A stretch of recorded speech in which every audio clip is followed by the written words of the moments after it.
Hi friends, మీకు ఒక interesting ప్రశ్న.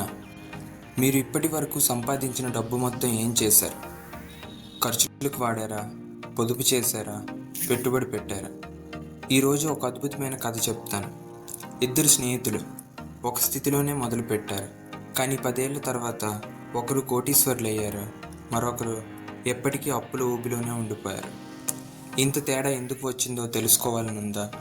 ఈ స్టోరీ మీ భవిష్యత్తు మార్చేంతటి శక్తి కలిగి ఉంటుంది. మీరు మీ ఫ్యూచర్ కోసం ఏమైనా ప్లాన్ చేస్తున్నారా? ఈ కథ చివరి వరకు వినండి, ఎందుకంటే మీరు చేసే చిన్న పొదుపులు మీ జీవితాన్ని ఎలా ప్రభావితం చేస్తాయో తెలుస్తుంది. ఈ కథలో రవి ఇంకా కిరణ్ అని ఇద్దరు స్నేహితులు ఉన్నారు. ఇద్దరు ఒకే కాలేజీ, ఒకే డిగ్రీ, ఒకే కంపెనీలో జాబ్ వచ్చింది. మొదటి జీతం 30,000,